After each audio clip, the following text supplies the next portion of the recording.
시청자 여러분 안녕하십니까? 즐겁고 행복하고 건강한 새로운 한 주를 맞이하시기 바랍니다.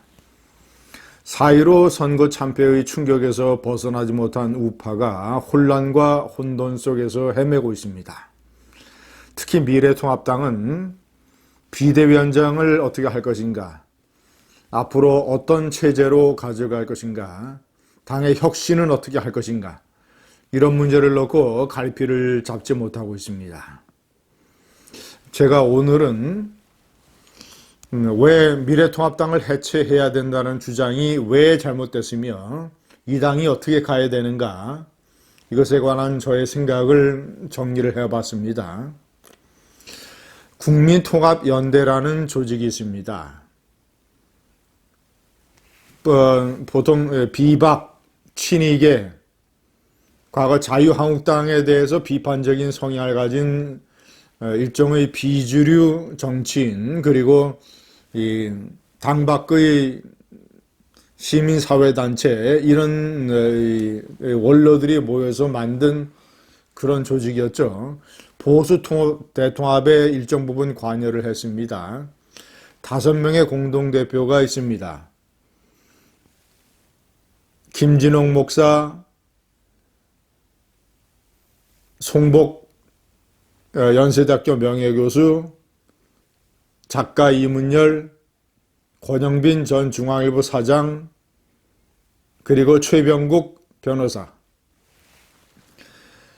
5명의 공동대표를 내세우고 있는 국민통합연대에서 대표적으로 미래통합당이 정치적인 생명이 끝났다, 그러니까 해체를 하고 재창당을 해야 된다, 김종인 비대위원장도 안 된다, 이러이러한 주장들을 내놓고 있습니다.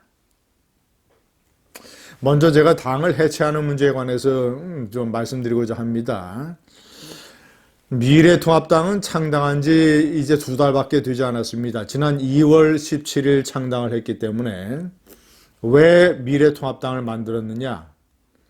자유한국당의 자유라는 이념적인 가치, 나름대로의 정통 보수를 표방을 할 수 있는 그런 이름을 포기해서는 안 된다라는 많은 주장에도 불구하고 왜 굳이 미래통합당이라는 당을 만들고 당 색깔도 햇빛 핑크로 바꿨느냐?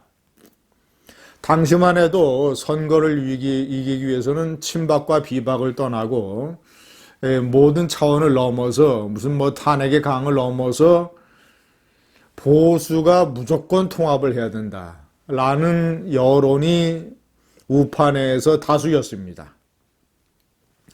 보수는 무조건 통합을 해서 선거에 임해야 된다. 그래서 미래통합당이 만들어진 것입니다. 보수 대통합이라는 원칙 자체는 우파의 다수 여론에 따른 것이다. 그리고 그것이 크게 잘못된 것도 아니다.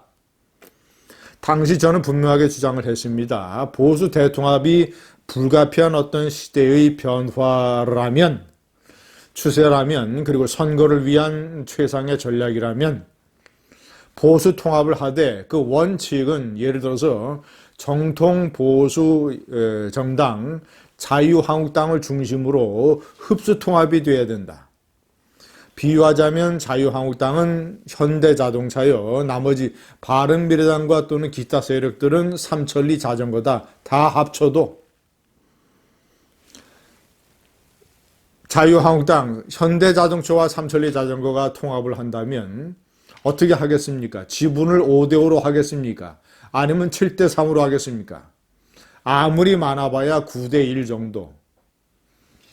그래서 모든 전면에 내세우는 어떤 이 대표적인 성격이라든가 당의 중심은 자유한국당이 맡아야 되며, 자유한국당이 철저한 인적 쇄신을 통해서 혁신을 단행한 다음에, 아니면 혁신을 단행하는 것과 동시에 비주류를 흡수 통합을 해야 된다라고 주장을 했었습니다.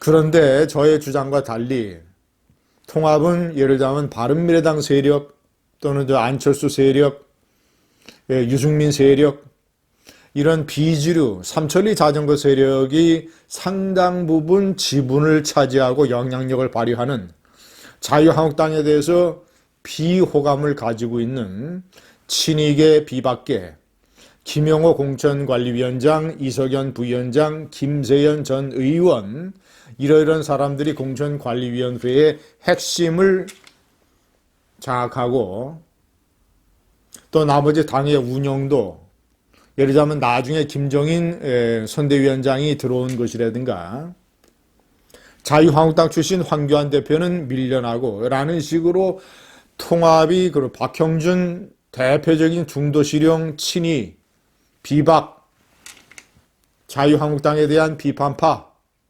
박형준 선대위원장 이런 세력들 때문에 통합의 방식이 잘못됐다. 통합 자체는 원칙이 맞고 시대적인 대세였다. 때문에 미래통합당을 그 정체성 자체를 부인을 해서 선거에서 졌다고 당을 해체해야 된다는 것은 논리적으로 말이 되지 않습니다. 방식이 틀렸던 만큼 안의 개혁과 혁신과 이런 것을 통해서 제대로 정통 우파 정당의 정체성을 다시 찾으면 살 길이 충분하다고 저는 생각을 합니다. 선거에 질 때마다 당을 바꿉니까? 당이 무슨 정당이 엔진오일입니까? 엔진오일도 이것보다는 자주 바꾸지 않을 것입니다. 자, 그리고 정당이라고 하는 것은 선거에서 질 수도 있습니다.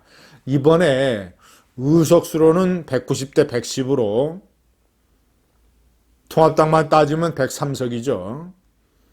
대패 참패를 했지만 제가 여러 번 강조한 것처럼 득표율로 따지면 지역구 득표율에서는 53대 42, 42%라는 막강한 지지를 또 확인할 수 있었습니다. 비례대표에서는 52대 43. 비례대표에서 통합당이 승리를 했는데 왜 지역구에서 그렇게 참패를 했느냐? 왜 사전투표에서 그런 식으로 몰락을 했느냐라고 주장을 하는 사람들이 있는데 그건 사실이 틀렸습니다. 비례대표에서 우파 연합은 43%, 좌파 연합은 52%. 때문에 비례대표에서도 지역구하고 똑같이 득표율에서 10%포인트 정도 졌습니다. 때문에 42%의 막강한 지지는 그런 바보란 말이냐. 왜 당을 해체하는가? 저는 당명과 색깔도 고수해야 된다고 생각합니다. 미래통합당이라는 당명을 만든 지 2개월밖에 안 됩니다. 또 어떻게 무슨 당명으로 가겠습니까? 또 색깔을 바꾸면 해피핑크에서 무슨 색깔로 바꾸겠습니까? 새드핑크로 바꾸겠습니까?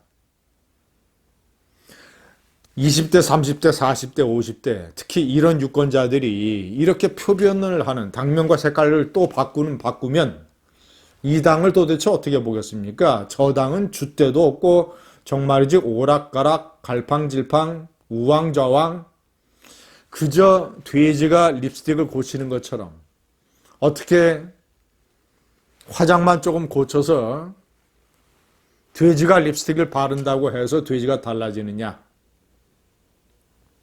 화장을 고쳐서 유권자들의 환심을 살려고 하는 그런 시도는 얄팍한 꼼수입니다. 자, 미국의 공화당과 민주당. 공화당은 닉슨이라고 하는 살상의 탄핵을 겪었습니다. 미국의 민주당, 클린턴이라고 하는 절반의 탄핵을 겪었습니다. 루인스키 스캔들 때문에.